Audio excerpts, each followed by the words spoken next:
Visit us at podlanderpresents.com to find information on all of our shows.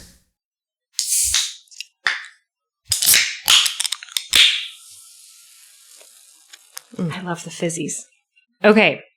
I had 2 bid ideas that work together. Go on. The first one is, that was a really good episode, right? Yeah. So why don't you pick up your vape and then you can pass it to me and we'll share it like we just fucked and we need to have a cigarette. Okay.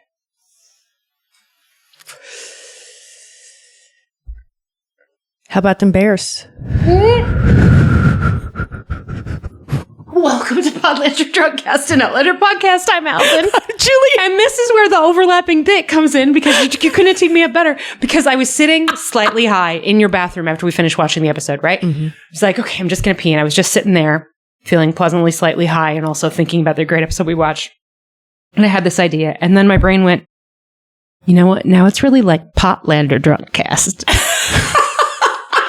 So then I couldn't decide if it should be Podlander Drunkcast or Podlander Drunkcast and Outlander Podcast. I'm going to have to take podcast out of the mix. I don't know why. It makes me irrationally angry. So Podlander Drunkcast Sure. and Outlander Podcast? Yeah, that's great. Great. All right. Well, hey guys.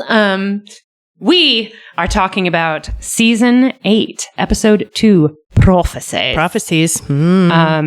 And this was a fucking banger. It was good. It clutched me from the very beginning like I was ahead and it was a bear's mouth. It was a hungry bear. So, directed by Caitríona Balfe, which is amazing, and she did an excellent job. We'll talk about it. And written by you. I know you were just looking that Barbara Stepansky, who has written at least one episode or co-written in since season 5. In season 5, she was the co-writer of episode 4, season 5, episode 4, The Company We Keep, which is Brownsville.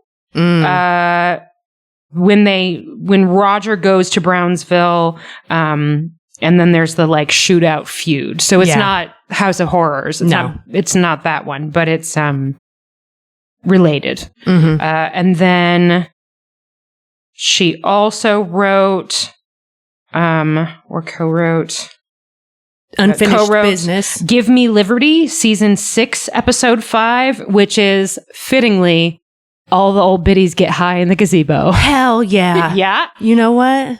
And then you had me look up Unfinished Business. Yes, there we go. And Unfinished Business in Season 7, Episode 9. And that's the one where Jamie and Claire go back to Scotland and Daddy Ian passes away sadly. And then fucking Jenny has found out that Claire's a time traveler, all that shit. Mm-hmm. Jamie's feeling like a fish out of water in his own home. Like, yeah. Anyway, good writer. And what was the writer's name again? Barbara Stepansky. Okay. Barbara Stepansky and Caitríona Balfe, sisters, doing it for themselves. Yes. Like, the hot piss was pissing. And hotting. The bears were mauling. They were mauling. The graves were being dug. Yeah. There was so much shit in this episode. It really did feel like kind of a throwback to like season 2 or 3, better in season 2, but where there are so many crazy plots that you try to explain it to somebody and you're like, I don't know, I just like the show. But at the same time, the episode itself is mostly about people reacting to the events, not the events. Exactly. Right? Solid, hot piss reaction discussions, very well shot, I think, and framed by Caitríona, in my opinion. Longer takes. Yes, long conversational takes. Which you can tell is like, that's somebody who trusts their actors. And of course she fucking does. Like, she has been working with a lot of these people for almost a fucking decade. I think she's done the best job of directing Sam Heughan that anyone ever did in this show. He was so good. And it wasn't even a Jamie-centric episode at all. But it was when he was having his moments, and he had a couple in this episode.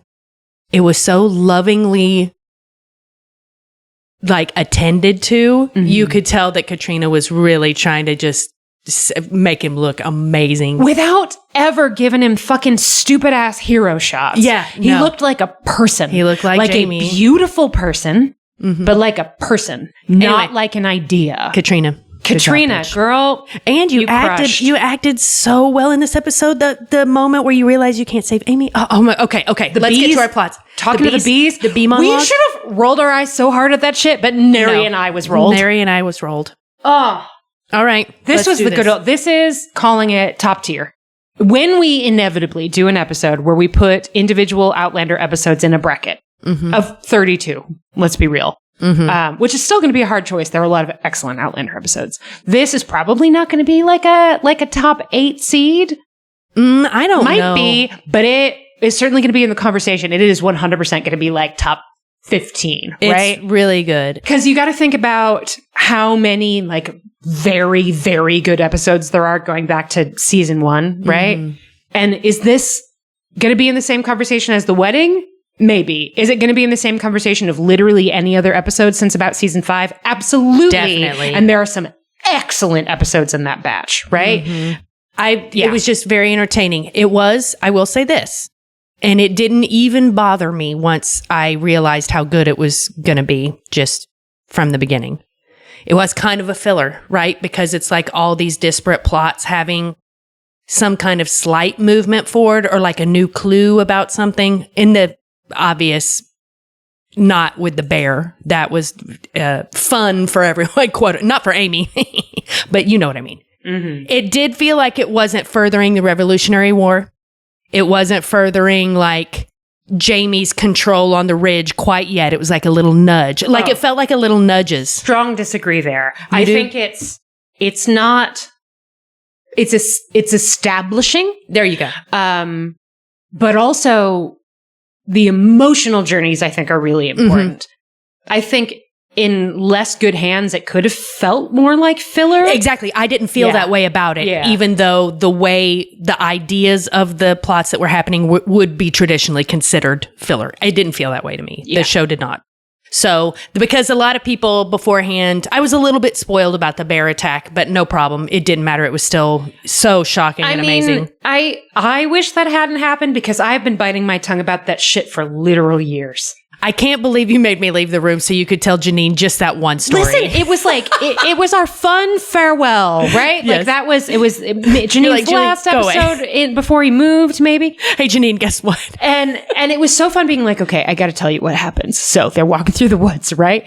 And we were talking about Joanne Thompson and Amy McCallum and all of that. And it was very fun to tell him. And I had to swear him to secrecy to not spoil you because, and we'll get into this when we talk about the bear more. And we will also probably be recording like a brief part 2 to this, which will live online for Patreon for a while. And then maybe we'll release it in the real feed, proper feed, free feed. I don't know that.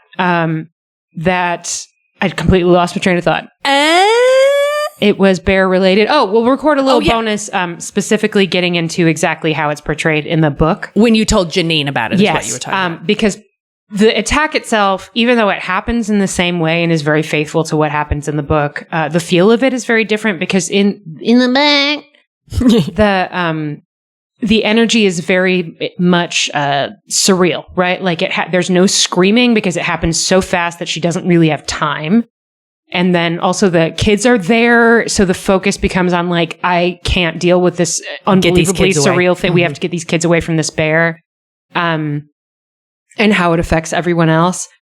And it's so good and so well done in the book. And it's very good and very well done here as well. But rather than going for that sort of surreal, you turn around and it just happens. Instead, the way that Caitríona approached it was more creeping dread, right? Like Amy is stepping away. Everything is so separated happy. Herself Why from the group. Is she alone? And then we see the unfortunately not great CGI of the bear running for her. And from there, it's like all fucking bets are off. It's great. That scene looms over everything else on the whole fucking episode. Everything, even the Willie storyline, and he's in a different fucking state. Yeah. And Grey Robin. Well, not Robin. Digging up like a Willie. Okay. I know you had to know. But let's get there. So Willie is what we're starting with, right? We are going to start with Willie and also Baby, because we didn't think about Baby. So I think we tackle those two in another episode would be the biggest thing in the episode, but they're not because there's a bear attack in this episode. So let's start with little Willie. He won't go home. You can't put Willie down. Willie won't go. Before the credits, we get a flashback to Willie and Ben, his cousin that has passed that we learned about, that is the father to this cute Gerber baby by Anastasia or whatever her name is. Amaranthus. And then Hal, right? Henry. Yeah. And Henry it's Mr. Woodcock to you. Mr. Woodcock now, right. But a little bit in the past, I think, right? Yeah, you can tell because of the color. Right, the sepia tone that we could do without that. Listen, Caitríona, I know you're following the style guide. Come on. Anyway, it's not on you. So I guess Ben had just gotten his commission in the British Army. He comes in one of those coats. In a gorget. And he is ready to go. And then Willie pulls out his little D&D figurine of him that he made. And it's so cute. Not only is it his D&D figurine, but it made me think of Jamie and Sawney. It made me think of that same kind of situation. Yes. And it was so sweet. That's a really good, the snake. That's a great idea. I was like, oh my goodness, Willie, you little softy. Yeah. And you really like Ben. As you know, he's never lost a battle. And that fucking actor that played Ben. Woof. Yeah, good looking. Really cute. In like an approachable kind of normal way. Nice guy. Like a lot of the people on the show are so beautiful that you couldn't talk to them, right? But he looked pretty good. He looked approachably hot. Yeah. So we get to see a flashback of how really his cousins are like his brothers. Yes. And little Charlie Van de Vaart. Yeah, he did a good job. Did a very good job. And so we I think it's kind of building up why he was so upset. Like, let's remember, they grew up as brothers. They grew up with Lord John as their father. All of them. So, well, I mean, Hal is their father. But Hal is their dad. Yeah, but John and Hal are close, and so the cousins hang out all the time. Yeah, right. Okay, I get it. Thank you. And then it goes to the credits. Like, we just see that he's going to Boston. Yes, I will point this one thing out because it was in London. I'm sure that we will end up talking about the bee monologue. Mm-hmm. The bealogue, the buzzalogue, the monobuzz, the. I'll keep it in my mind, Grapes. I don't have anything for it right now. The monologue. I got nothing. Anyway, the bee chat. Yeah. The B2B. Anyway, I'm sure we'll talk about that, but just in case we do not, I want to point out that a shot from this episode is in the credits. So a little piece of Caitríona's visual work, right? Like framing that shot and what it was going to look like. And it's her walking away, and that was all her. Mm-hmm. So that's great. Like, good for her. Good for her. She's in the credits in more ways than one. That's right. Yeah, it's nice. And once again, we get to hear Annie Lennox just kill it. Yeah. Allison said maybe the Sinead O'Connor is her favorite. I go back and forth. I think Sinead might be my favorite. I do also like the original, though. Original recipe is good. OG. Yeah. All right. So Willie, that is obviously before Ben's death. And then the next time we see Willie, he is at Hal's wedding. Yes. And so we flash forward a little bit in time because at this point, Willie knows that Ben's dead. Yeah, we know it's, I think, 1779, something like that.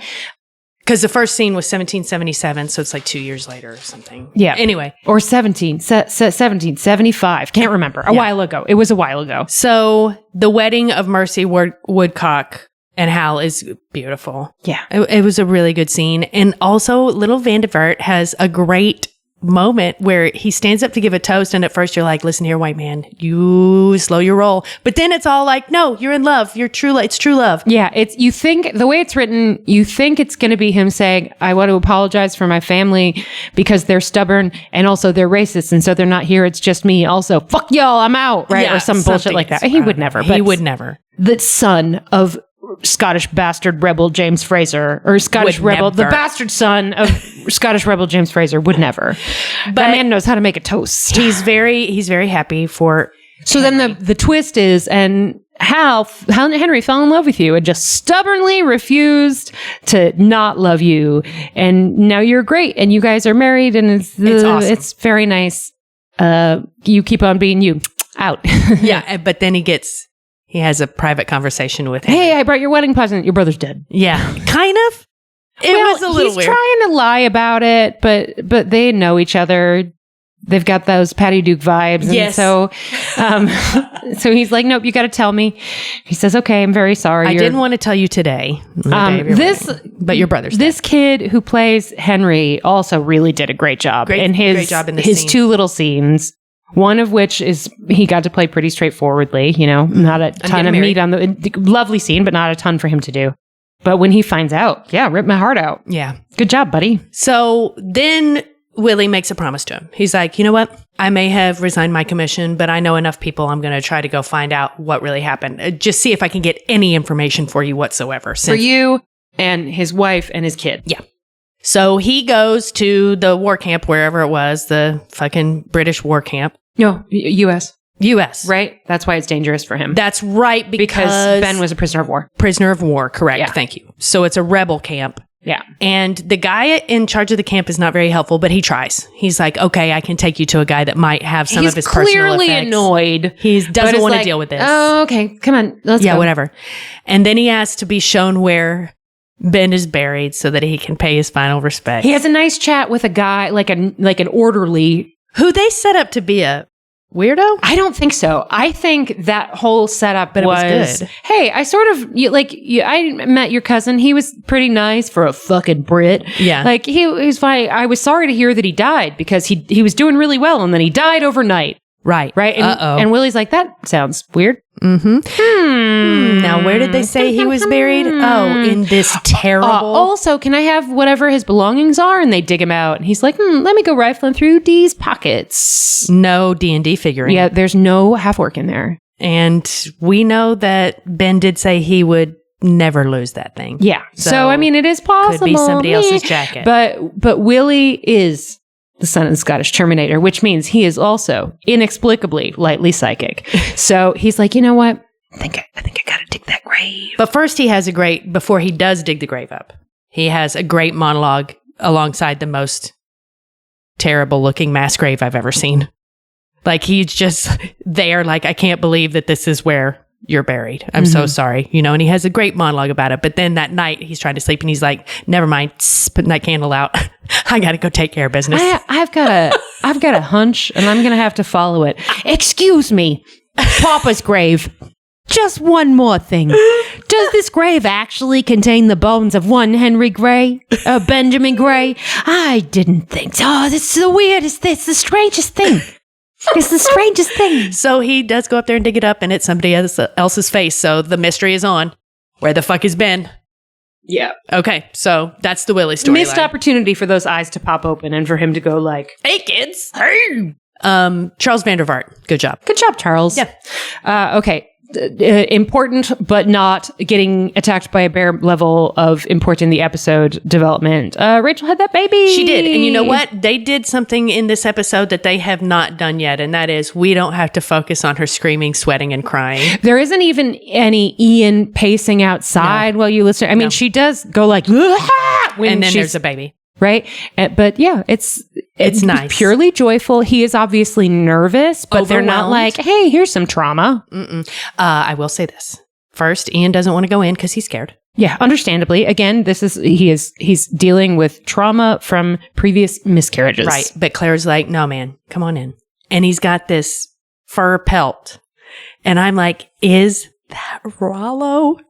Is that Rollo's pelt? Because if it is, that is the most sad, but also most touching. I'm fucking tearing up right now. I know. I'm like, oh my God, is it? Is it?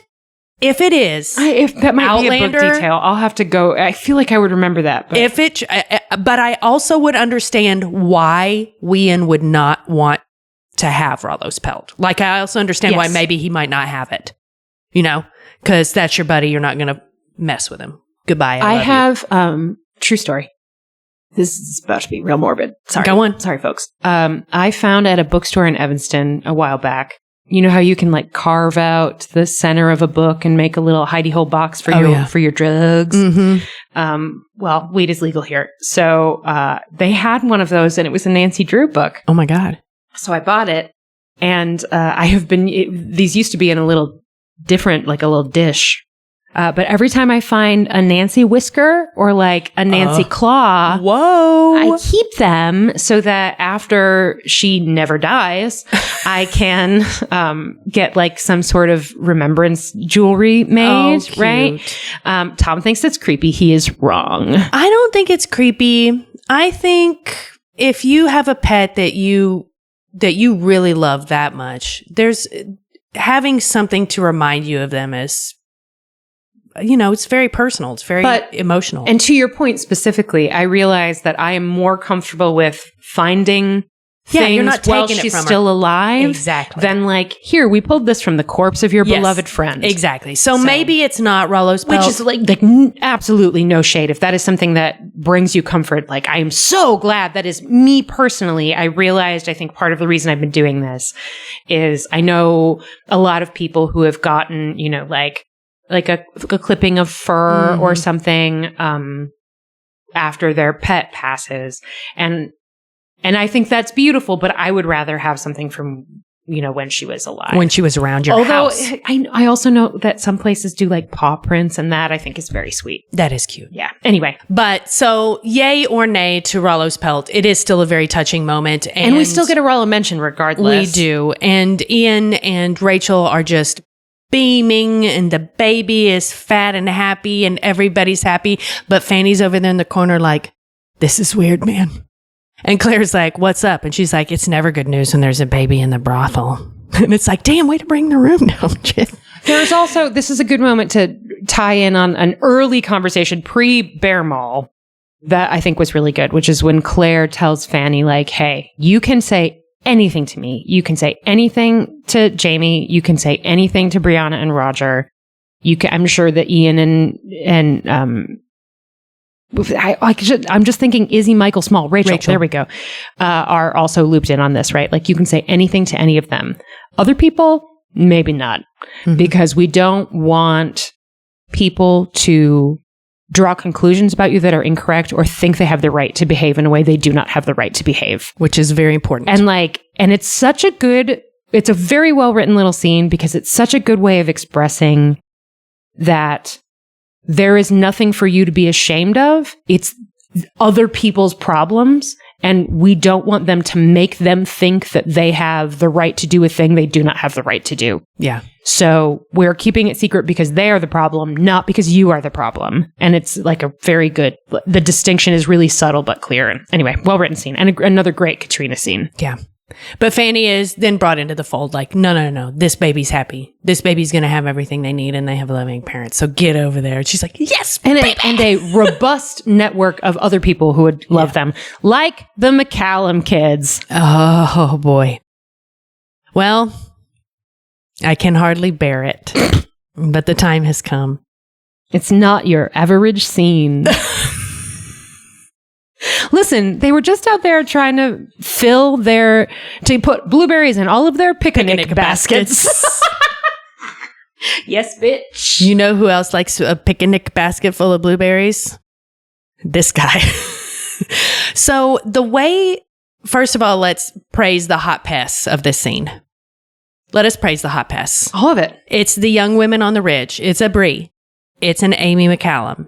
It's Amy Lindsay now. Mm-hmm. It's three mothers Lizzie, and an expectant mother, and it's Rachel. Yeah. So it's all these gals in their 20s and 30s. Some have had kids, some have not, but they're all like similar life experience. Even though only one of them is a time traveler, right? Like only one is a time that we know of. That's true. They've all got things about them that could make them an outsider in a separate situation. Right. But in this community, they're not, right? Nope. Like Lizzie's our little freak on the ridge with her two husbands. Yes. And Caitlin O'Ryan does a really nice job with this little moment that they give her where she talks about her first kid. She was like, oh, I have to pee. I guess I better make it to the chamber pot. And then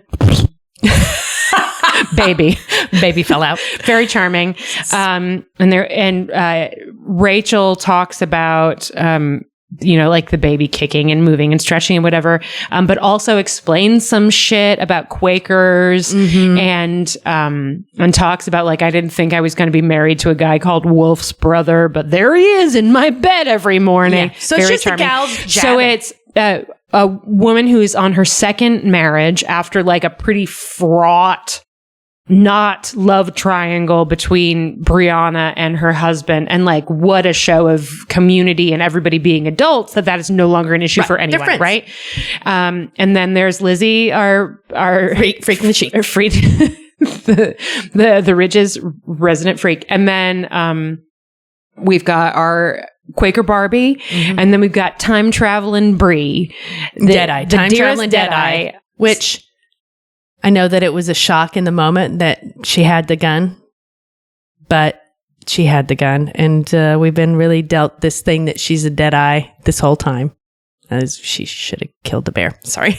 I mean, she should have. But we have a whole thing about that we're set up. Like, it was so shocking. It was so sudden. Yes. And also, like, it was pretty fucking clear that there was not going to be much that she was going to be able to do. And also, she did get off a shot, I think. She did. And the bear obviously ran away. Mm-hmm. So maybe she hit it in the ass or something. Or maybe just the sound scared it. Mm-hmm. Whatever it is, that bear eventually leaves. And again, hats off to Barbara and Caitríona. May I call you Barbara and Caitríona? Because we don't have to watch the mauling. No. It happens basically entirely off screen. We see the bear running. That CGI, not great. It's really my only major criticism of the episode, and I'm more than willing to just be fine with it.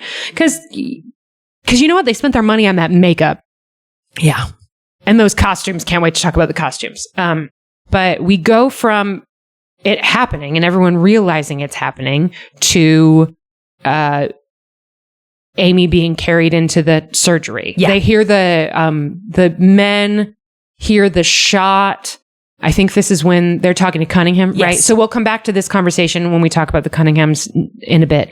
But they hear the shot, they come running. And so Jamie, I think, is the one to carry her in while he sends Ian, somebody, off to get Evan Lindsay, who I believe is one of his Ardsmuir men. So that's more context for you, right? Like that's a relationship lasting decades. And her two kids, who he has... One of the kids is already with her. The older boy is there, remember, because they won't let him in. Yes. Mm-hmm. And to get the other kid. Yeah. Odie or something. It's... Aiden is the older kid. Aiden McCallum, and then... Ogie, something... Smaller kid. The other kid. The kid who doesn't get big money shots. Because, man, that kid playing Aiden really shuts it down. Yeah. He does a good job. Okay.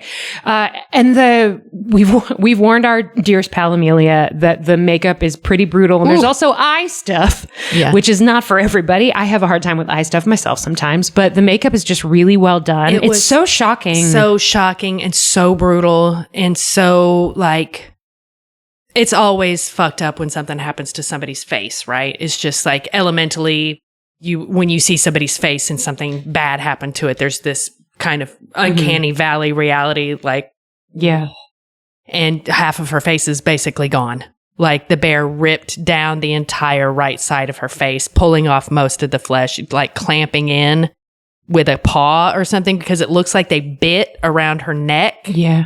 So it's, to me, this is the beginning of a lot of completely nonverbal storytelling and conversations that happen in this episode. Like there's a lot of Caitríona fucking Balfe trusting actors to do their jobs and not needing to spell everything out, which is, frankly, with this show in its later seasons, always a relief, because that doesn't always happen. But when it does, it's always fucking electric, because this cast is so good. And certainly the last couple of seasons, I think more often than not, but this whole episode, like consistently, despite a little maybe extra exposition here and there in the dialogue, so much of what's going on with the characters is completely nonverbal. So we see Claire get freaked out by the severity of the wounds to her face, but then she pulls down part of her dress and sees another gouge, and it's clear from her reaction that it has to be the jugular or something. I can't save her. Because you watch her face go, oh. And then first she tells Jamie there's nothing she could do. Again, completely without actually saying shit. At least at first. And then she tells Roger, using her words, and like specifically says she's lost a lot of blood and I think she's bleeding internally. There's nothing I can do. And then Roger essentially tells both Evan and Bree that completely non-verbally. Sophie Skelton is great in this episode for having not a ton of dialogue, but that moment in particular, you can see this wave of like horror. What do we say? How did that happen? Yeah, and just like shock. And yeah, I mean, it's just like you can see her reacting as a friend and as a mother and as a human being, like and as somebody who was right there, which we'll then get into when Ian shows up to talk to Rachel about it, and you can tell that Izzy Michael Small shutting it down as everybody does in this episode. You get from her, even though she's basically just recounting what happened, there's one line where she says, "It could have been any of us," and it's conveying how fragile, and this is why it should have been a fucking bear and not a man in a bear suit, because it's conveying how dangerous it is to be alive all the time, right? Because shit just happens. People get killed by icicles falling off skyscrapers in all downtown the fucking Chicago. time. It happens. Like crazy shit happens, and there's no knowing when it's going to happen, right? Mm-hmm. Like it could, unless apparently you are Captain Cunningham, then you know exactly when it's going to happen, but not the 7 years. Sorry, 5 from now. 5 from now. And you see over her face this mixture of like, again, shock and horror, but also relief, and then guilt over relief. Yes, guilt over relief. All completely nonverbal. All a great writer and director trusting their cast to do. And you can see it in Ian too. Mm-hmm. And it's just, everybody is so good. When they allow Hugh, is that her husband's name? Hugh Lindsay? Evan Lindsay. When they allow him into the surgery and with he brings the kids. The boys in. Because at first Brianna is like, Roger, are you sure we should let those children in here? And then Evan is like, yes, please come with me. And so all three go in and say goodbye to her. Claire has very lovingly placed a linen over the right side of Amy's face so they don't have to be, maybe traumatized for life. And it's a beautiful goodbye. And then Roger says the most beautiful, simple prayer. It was a very touching scene. I thought that they did very well. It was a really good way of taking a little step to advance the plot of what is Roger's career going to be like now that he's back. Mm-hmm. Like how have his experiences back in the future and since then affected his relationship with God and what role he wants to play in his community and what he wants to do for a living. Like what is this still his calling? Is it going to be the same? Like how does he view his relationship to all of this? And they don't get into any of it directly, but you can see how important it is to him to say the right thing. And he is obviously also emotional and like, it was a great scene. Oh, Ricky Rankin, you did a really good job, buddy. Yeah. And the guy who's playing Evan Lindsay, hold on, pulled that up somewhere. He was also really excellent. And you can watch him pivot from... Isn't there anything you do? Yeah, like, yes. I'm so horrified. Mrs. Fraser, please, isn't there you always have something you can do. You have to do something. To, okay, boys, this is our opportunity to say hello and goodbye. Like, come over. On. Like, it's Amy, we're here. The boys are here. We love you. I'm going to take care of them. And he, despite his obvious personal grief, pivots into what can I do for this woman I love and what can I do for her children? Yeah. To take this horrible moment and make the best of it that I can. And I think he does that. Mm-hmm. Like, that is some good dad shit. Yeah. There's a lot of good dad shit in this episode. There is a lot of good dad shit in this episode. I think Gary Lamont. Yes, Gary Lamont. Good job. Who plays Evan Lindsay. That was a great scene. He was excellent. Because you really did go through everything in that short little hey, moment. You know what? Also, a fucking veteran of Karen Peary. Yay. I wonder if there's overlap between the Outlander casting team and the Karen Peary casting team, or if this is Lauren Lyle being like, okay, looking at this guy, look at this lady, this guy, him. Yep. Her and him. Yeah. Not him. Not him. Not that Not guy. him. Not him. All right. So listen, I've got some kids on that show. Not a fucking one of them.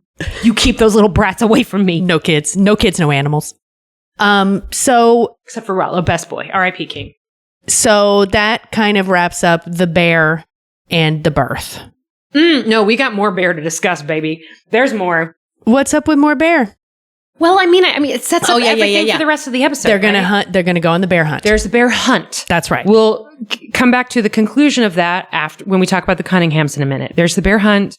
There's like a lovely reaction scene that Brianna has where she says like she was right. I mean, basically the same conversation as Rachel have. Yeah.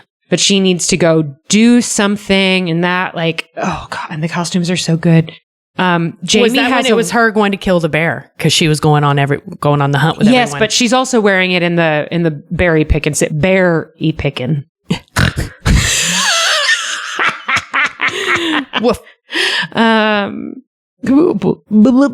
Also, title card excellent. That bear was photographed so beautifully. Yeah, with the wet fur and the blueberries. Again, R.I.P. King. R.I.P. Okay, and it sets up as potentially a theme for the season that fragility of life and how unexpectedly things can turn. And certainly like the specter of death hangs over all of it. That no matter how smug your ex-husband from the future is, sometimes shit just happens that nobody knows about. Right? Yeah, that's what that is. It's like you've already got the manual in there, but sometimes things don't go according to the manual. Yeah.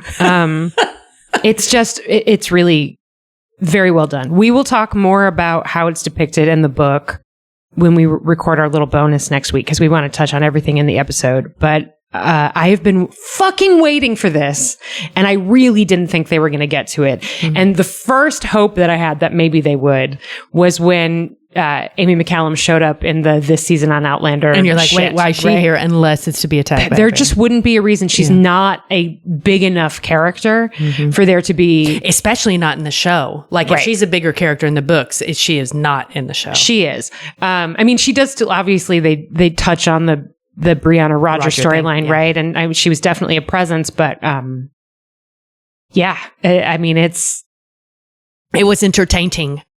And like moving and surprising. Yes, it had everything. It had shock. It had awe. It had incredible makeup. It had great acting. It had lots of hot piss, actually. So much hot piss. It was a great set piece. This whole storyline could have been really sensational and weird because we've seen it before. Mm-hmm. But it wasn't. I thought they did a great job. Yes. And I didn't so much care for the bear, but whatever.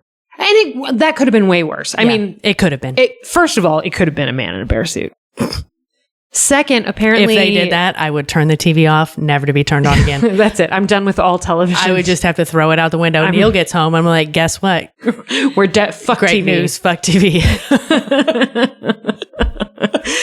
No, it's it could have been a man in a bear suit. In the chat, they were saying that apparently somebody on the show or the EPs or the network, somebody wanted to make it like a cougar attack or something instead. And I can understand why maybe that would be easier and cheaper to animate, but it's just not the same. No. The level of threat, like you're getting attacked by a bear is like you're getting attacked by a great white shark. Yeah. You're getting attacked by a cougar is like you're getting attacked by, I don't know, maybe you stepped on some jellyfish. It's not really, but it's not.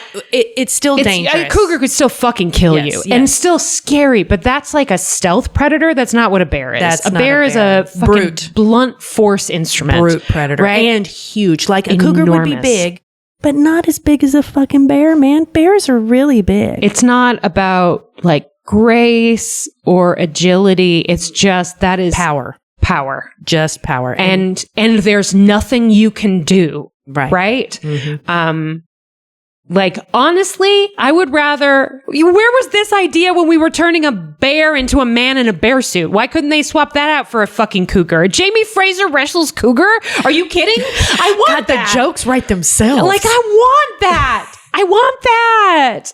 Like, give me that. I absolutely want that. That would have been better. Make that swap. I would have been totally fine with that. Here, it needed to be a bear. It needed to be that.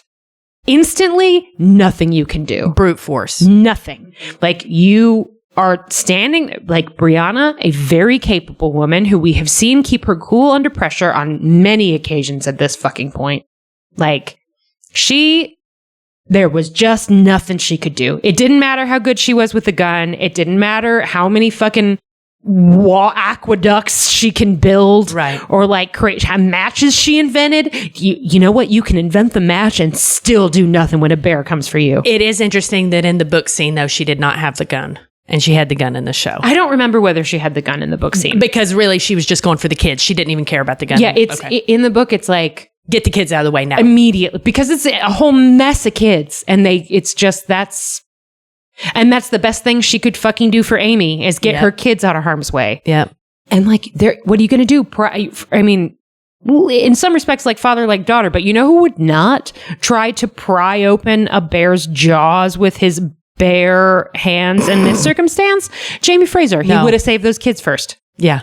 Like, he would have saved those kids first, and then he would have shot his gun, which is what Brianna did. Because we hear the shot, right? So, and it must have worked somehow. Anyway, it's very well done. I'm excited to talk about it more, and I want to know all of your thoughts on it. I'm so glad that they did it, and it worked so well. It really is a good addition to remind everyone that... Yeah, we've got Frank's book. Like I said, a lot of people know that there's certain preordained things that happen, at least did happen. But now, always remember, it doesn't always have to be that way.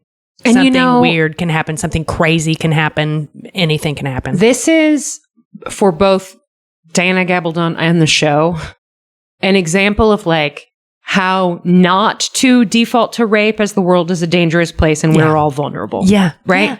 Like you couldn't just routinely have bear attacks. No. There are 2 in the show, and I mean in the book, and they spend a lot of time in nature, real close to nature, so I get it. Yes, and in that case, it was like just Jamie and Claire in the woods, and Jamie had to fight a bear with the fish. I'm still mad. Like, why on earth?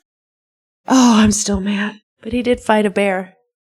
Fucking, I know, let's try to make it like fucking Silence of the Lambs. No. Bear man fight with fish. Slap him in the face with the fish. You gotta boink, boink, boink with that fish. Because we're not doing this. Anyway, let's talk about the Cunninghams. Okay. We get basically 3 major Cunningham-related scenes in this episode. The first is an excellent scene between Roger and Jamie, where they're cutting down some logs. This is right before they hear Brianna shoot the bear. Yes. Right. They're in the woods, they're cutting down logs, and they're talking about the book. In this case being what Frank knew. The Soul of a Rebel.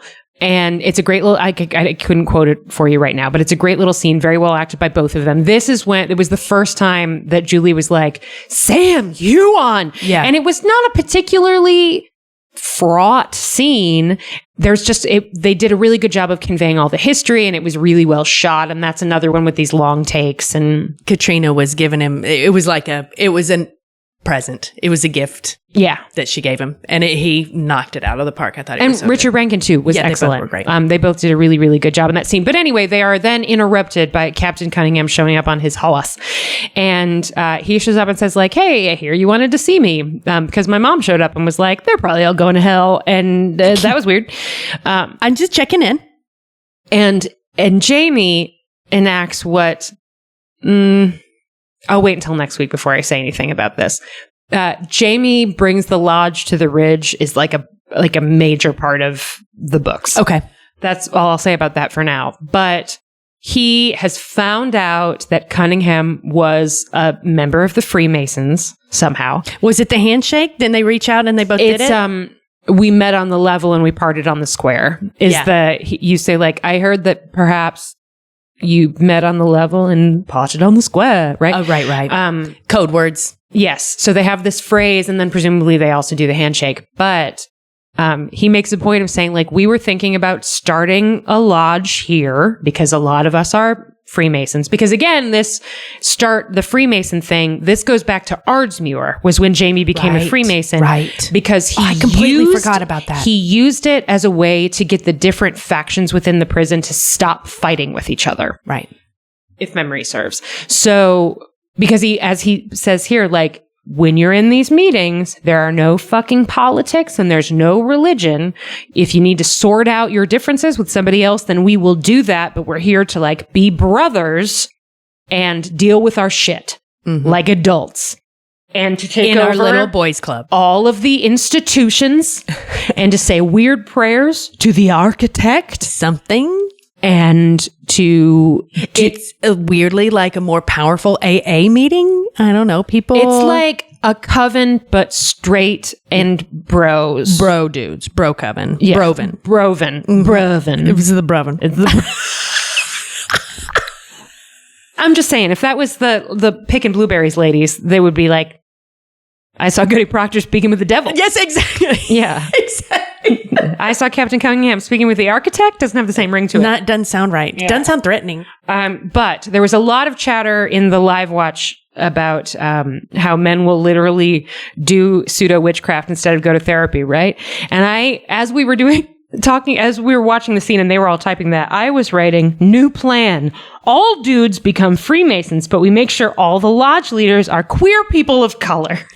And this is how we just tell all of the men that they have been invited to a super special secret club. Secret meeting. Ooh, shh. And we get like 50 people to a lodge, but it's top secret. You can't tell anyone. But it's all of them. And they all get a super secret invite to the special club for special boys. Yes. And then they say their witchy bullshit, and then they're forced to talk about their feelings and their lodge problems. leader is a queer person of color and a licensed social worker. Perfect. And it's just like, and how do you feel about that? How do you feel about that? Crowds of men into therapy, but they don't know it's therapy. It's a super secret. It's confidential. Okay, so security clearance. So Cunningham, they run into him. They figure out he's a Mason. They're like, let's have a meeting. Great. And then gunshot. Then we have to go deal with the bear. Then on that side of the plot, let's stay with him and then move to her separately. They have the lodge meeting. Bear hunt first. Bear hunt. Oh yeah, that's right. Right. So kind of the way that Cunningham ties into the bear plot is he straight up snakes the death of the bear. He doesn't snake it. He's a member of the community, is I think what he would say. Straight up kill a bear, though. Jamie basically says, hey, you and your dad are going to come with us and you're going to kill this bear. You're going to avenge your mother. Son, yes, Aiden. It's a very great nice scene. Grandpa Jamie moment. Yes. And his slutty little glasses. Oh, God. They then go out on this bear hunt, just the fellas, one Beardsley. Plus Brianna. Only one freak on a leash, and then... and plus Brianna. And they head out in the woods, and then they come across Cunningham, whose face is a fucking not Rothko, not Ed Jackson Harris. Pollock. Jackson Pollock. Ed Harris. Blood splatters on his face. And he did it. Yeah, he killed the bear, and he's like, your mother has been avenged, and I think maybe he hands him the knife. He will never hurt anyone else again. And somebody, maybe the kid, maybe it was Evan Lindsay, I can't remember, is like, why did you do that by yourself? You could have died. And Captain Cunningham basically goes, don't worry about it. Yeah, I'm a neighbor. I'm in the neighborhood watch. Oh, it's not a neighborhood watch. What? That wasn't a concern. You didn't need to worry about me dying from a bear. No worries. Oh, yeah. Don't worry about it. Oh, fuck yeah. MBD. No, that's not suspicious at all. I run straight towards a bear just because I got to see. Yeah, I don't. Here's the thing. We'll get into it later. I'm not going to die. Not going to die. Not going to die. Not going to die. I got 5 years left, baby. Yep. So there's that little ominous note. Then they have the lodge meeting, and he's like, can I speak first? My son is a ghost. Yeah. My son died in my arms, but then he woke up and he said, I'll see you in 7 years, Dad. So I know I'm not going to die for another 5 years. Anyway, I want to live my life with purpose. So if you guys need any, like, I don't know, electrical wires pulled out of puddles, or if anybody's got like a mysterious mushroom they need me to test. Yes, I'm open to tasting all foods. Yeah, I'll be the food. I'll be Claire, Mrs. Fraser. Do you need someone in your laboratory? Do you need somebody to test things on? I've got a good 5 years. That's you've got me for 5 years. Mm-hmm. So let's go. Let's use this time. Anyway, I will kill any and all bears. Any and all wildcats. I will test all mushrooms and berries. If anybody would like to try to invent a new cheese, I'm here just in case, right? Same thing goes with if we need to find out whether or not that alcohol is too strong to kill anyone. I stand ready. Just so you know, I've still got this crazy ass mom, but you're about to like her a lot. Prepared for that to be weird. But in the meantime, anybody want to put a key on a kite? I'll do it. Like, I'm ready. Let's go. Let's try some shit. I'll lick some toads. But Jamie, oh my God. Anyway, about licking toads. Sorry, we had a little interruption. We are back now, but we're going to pivot from resident the Fraser's Ridge resident toad licker, Captain Cunningham, to the next Captain Cunningham involved plot before we get to his badass mom. Okay. Which is one of the guys. Oh no, we'll do that in What Frank Knew. Never mind. There's overlap between our What Frank Knew category. Yeah, I think we saved that for What Frank Knew. So we just get one scene with Mama Cunningham. But you know what? It's good. Girl, she's been living out in this world for a long time. She's seen a lot of death. Elsbeth, she's seen a lot of death. She's very capable. She is definitely a woman that you would like to have on your side in a crisis. Mm-hmm. She comes in when Claire is dressing Amy's body after her death and immediately throws herself into helping in just the most clutch and efficient way possible. Yeah, in like a I've done this before. And also, I probably still think you're going to hell, but that doesn't matter. This is what neighbors do. Yeah, I gotta help Which I have to admit, I really appreciate. I do appreciate anybody that. Can be nice to somebody they like. But if she really is just like, did you know you're my blood enemy? Anyway, let me help with this lady. Let's get some salt on her skin. And it helps that this actress just has really great timing. Yeah, she's good. She's got this line where they're talking about shrouds, and Claire is surprised because on her way over to the Fraser's house, Elspeth, our close personal friend Elspeth Cunningham, stops at Evan Lindsay's, to get her shroud, and Claire is surprised that she already has one. That's right. And Elspeth says something along the lines of, "You don't have one?" She goes, I mean, at my age, I think I should sleep in mine. And it's just awesome. And you can see Claire go, oh, you're hilarious. I think you're a real one. Yeah, that's pretty funny. You on the one hand, you did slap my granddaughter across the face, which was unnecessary. On the other hand, funny bitch. Yes, exactly. So I'm looking up her name right now. She comes in and she's like, let me help you. But once we get this body all cleaned up, I think they're going to want to see the face. And Claire's like, man, look at this. And she shows her the face. And the woman does not flinch. She does not react. She's just like, we've got to be able to do something, because anybody who's had somebody die, there's something about seeing their face one last time. She specifically says, like, I've buried, I think it's 3 husbands and 4 children. Yeah.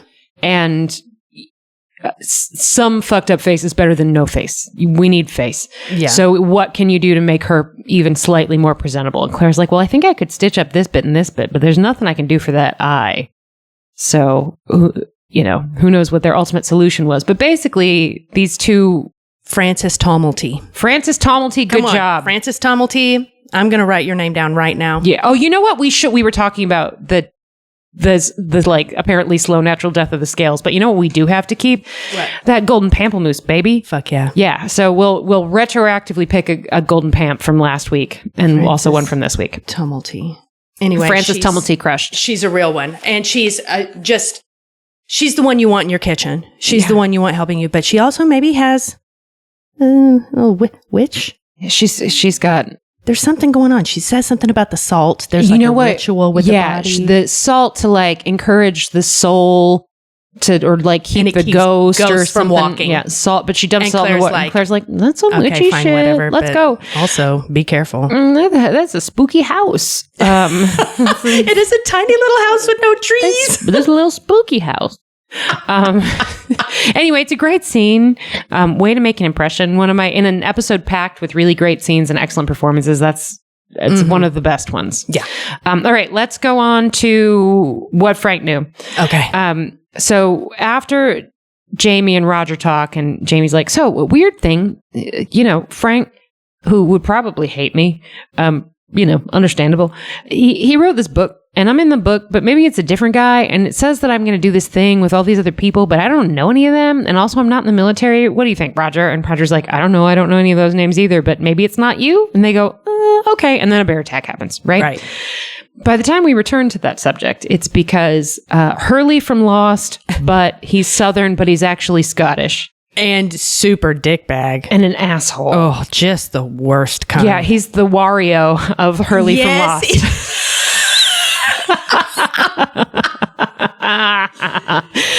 He comes riding up on his right? horse. Mr. Cleveland. Benjamin Cleveland, I think. Something. Yeah. He comes riding up on his horse, is kind of amused by Claire being funny, but also is a total asshole to her. Yeah. But you know what? Claire's got a type, so...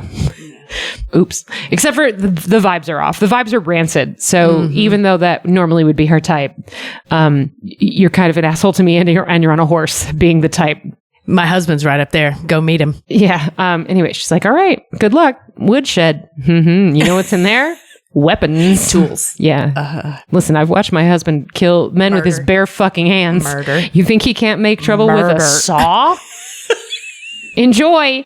See ya. Anyway, he rides up and is like, hey, you don't know me, but my name is Benjamin Cleveland, and I'm wondering when you're going to join the fucking military again. And Jamie's like, never. And Benjamin Cleveland was like, yeah, but funny story. I heard you resign your commission to take care of your ailing wife that I just met.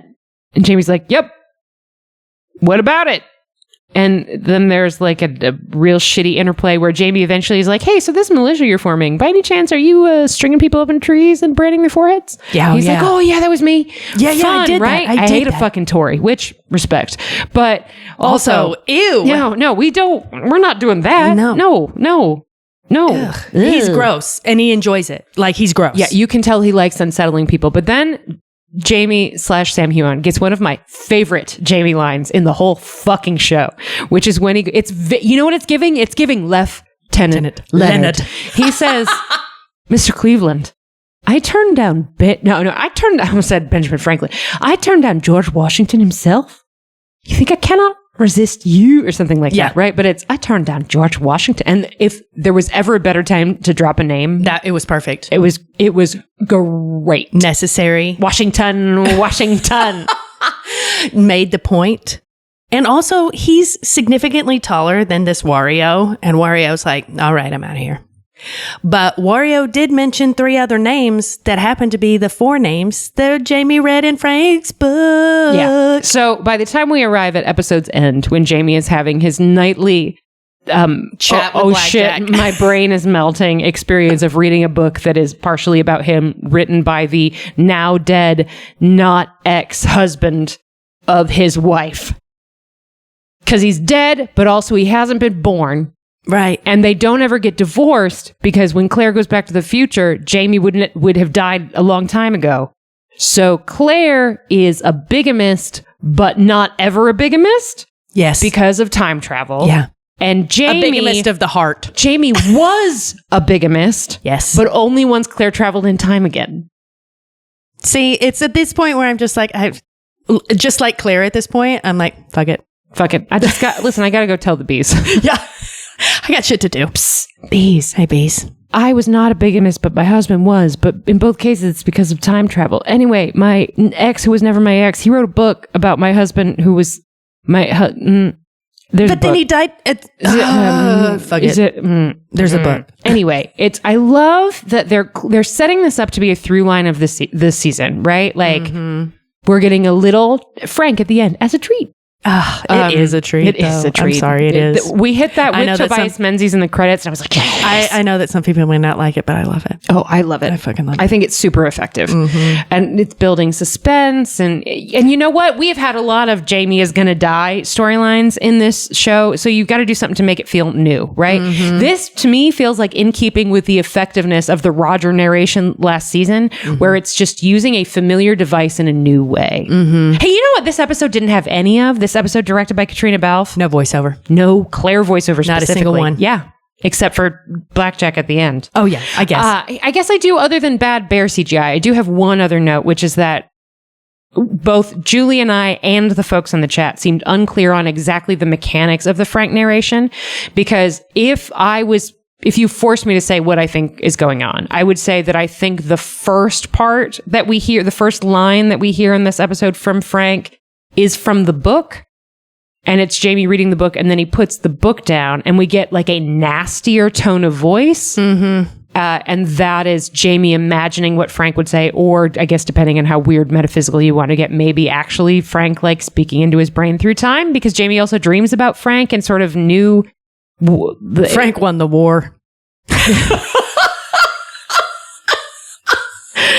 He's living Von Dutch. He's living Von Dutch. Up in that head.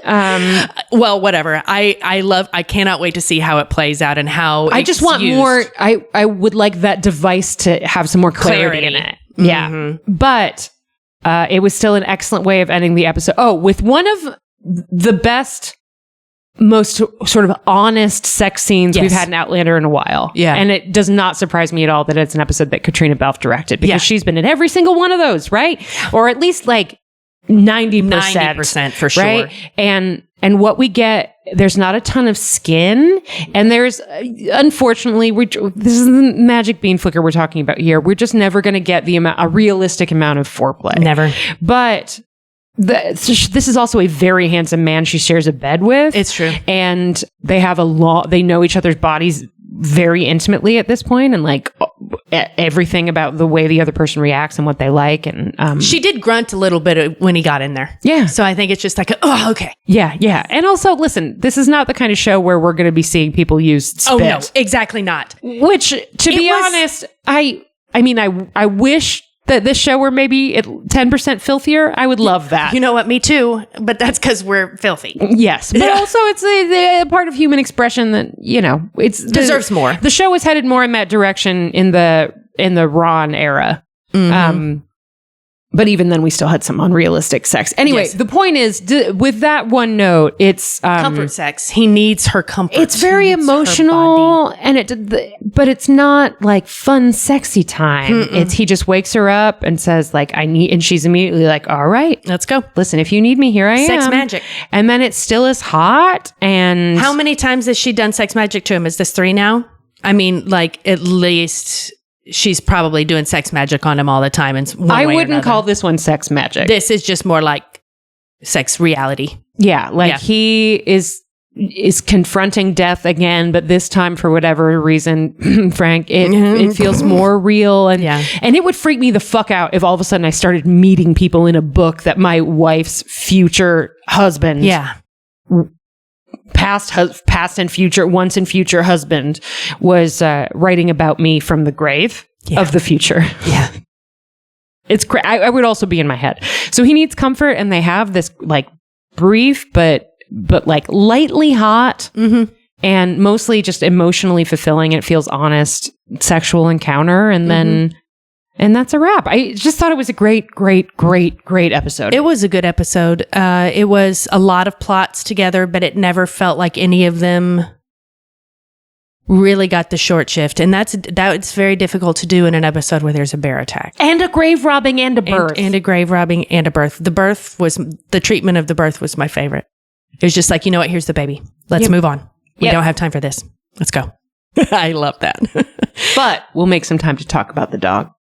Yeah, because we all remember him. Little baby Rollo. Oh, Rollo. Yeah. Anyway, okay, so I want to specifically briefly touch on any costumes we want to call out. Claire's scarf, that black and blue scarf with the diamond knit. Oh my God. Yeah. I don't know what it was about that thing, but I was arrested. I could not stop looking at it. It was beautiful. It was perfect with the color palette of the shot, the kind of gray sky. It just popped like that blue. It really does something for her. Yeah. And it was just arresting. Yes. I want to call out Brianna's incredible coat. Oh, yeah. Same color, right? But with these like light, sort of like tawny, yellowish leather straps on the front. And it's clearly like her hunting garb, but she was also wearing it to pick some berries. It's a great coat. And she looks fabulous in it. And do you think it's actually a great coat? Possibly. It might be. Possibly. But all of the costumes this season are great. The coat that Roger's wearing is really beautiful. Oh, yeah, with the different color thread around the buttonholes. Like that really stood out to me. There was like holes in the leather. Yeah, right? Like on the epaulettes or the shoulder pieces. It was cool. All of Jamie's coats have been really great. It all looks worn and lived in, but resilient. And like they're pieces that would be flexible.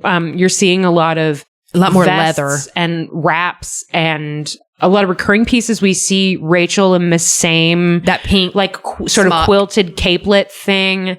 There's a really great thing that Brie wears that's like a brown high-necked shirt over a blue plaid skirt and it shouldn't work, but it totally does. And you see those as being two distinct pieces that just happen to look really good together, not as like a look. You know, it's Mrs. Cunningham's costume was great. I would be remiss if I did not mention that we got 2 loving shots of Dr. Denny. Oh, yes. Also our boy. looking fashionable as hell in his monochrome. Mercy looked beautiful at her wedding. The wedding was lovely. But yeah, costumes, as always, pretty much. Excellent. They're always good on this show. Yeah. Very rarely do we have, it was almost always about the wigs for me. I just think these are sort of distinctive, like stepping out a little bit. Yeah, like it's sort of a new texture, and they feel very lived in. Like leather accents more and the color story. Lots of charcoal gray, lots of that lighter brown, lots of like really deep, rich brown leather, some black. The linens are all like really light and blousy looking, and that's really cool. And then, of course, that season 7 blue. Yeah. Which is now just Outlander blue, I guess. It's beautiful. All right. And then we should pick a pamp for last week and a pamp for this week. Who would be your pamp for last week? Last week, I don't know. I need to think about it for just a second. Okay. Let me look at I'll go for last week. I'll give this one, lots of great performances in it. But I'm going to go with Caitríona for last week, if only for the old stabby stab, but also she was the focus of the reunion that I was the most moved by. But I think my favorite scene in last week's episode was Brianna and Jamie. So, that was it. I also want to highlight in this episode, episode Ian, 2. Yeah, in episode 2, Ian and Jamie's scene was really beautiful. Oh, yes. And the way it was filmed from behind, looking out that balcony, like they were, it was beautiful. And taking that idea of the fatherhood thing, like Frank in the book, crazy. Father through time. Yeah. And then Jamie saying, I didn't have that. And then being able to show not only to him, but also to that other kid. Jamie had a good episode. So maybe I'm going to go with Jamie this one. Episode 2, I'm going to go with Sam Heughan. I'm glad you're making that choice because it makes it easier for me to go with, and you could pick fucking anyone, but I think I'm going to go with Caitríona because she did direct it. Right. But like as the director and star, her scenes, like her individual takes were really good. Like I kept thinking about how beautiful that bee monologue was. Yeah. And sort of like gentle rotation as she was talking and the beautiful shot of her walking away. But also all of the silent communicating that she was doing with Jamie and with Brianna and all of that I thought was really great. Her scene with Cunningham was great. Yeah.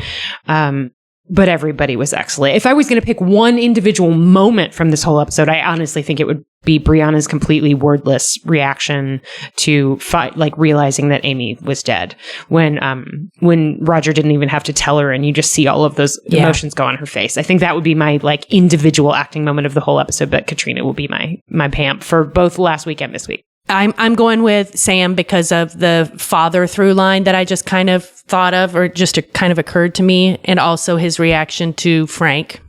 Yeah.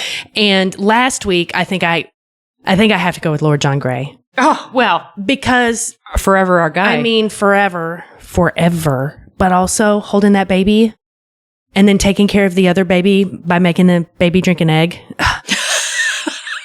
It was my favorite. Drink this egg. Stop and think for 2 fucking seconds and chill. Would you chill? Shut the fuck up. I have loved you for a really long time. I've watched you throw a lot of tantrums. Right now, I'm telling you, shut the fuck up. Get it together, kid. Babe, I love you. Shut the fuck up. I love him. So we didn't get any of him in episode 2, which is, I'm sad, but it was an action-packed episode that I think was well plotted. Caitríona did an amazing job. It was great. Yes. And great costumes too, obviously. We're here with that. Oh, and the makeup. Let's discuss that makeup just briefly. Sometimes doing like wound makeup, especially for like close-up camera shots, seems to me to be very, very difficult. Yeah. Because the level of detail that you would have to be able to pull off for it to look in any way realistic is very high. Like there's a high bar there. That makeup was so good. And it was brutal without being sensational. Yes. Like there weren't a lot of flappy flaps. You know what I mean? Yep. Like there wasn't really anything jiggly or spurty. No, like blood spurting out. Drippy. It was like, you could tell that the gouges were terrible. And that and then there was just a lot of blood. And then after she cleaned it up, it looked like terrible wounds that weren't bleeding anymore. Mm-hmm.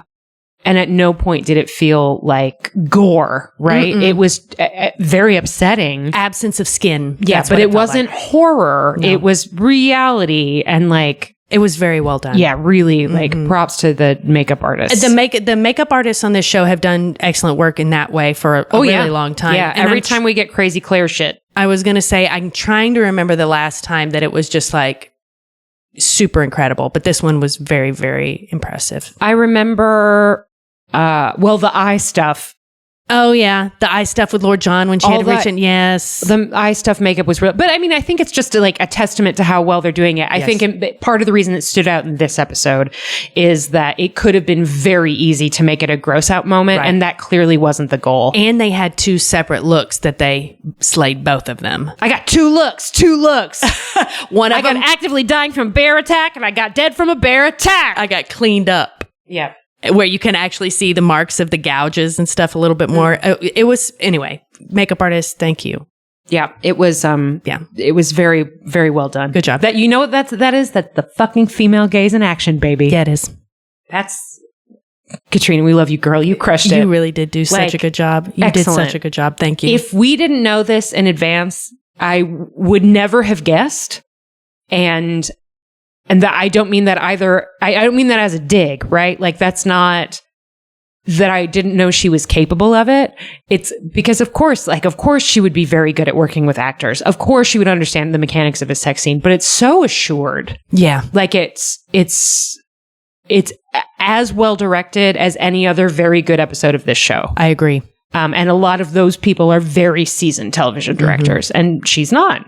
So I don't know if she's interested in continuing to direct for TV or direct in general, like if she's interested in film.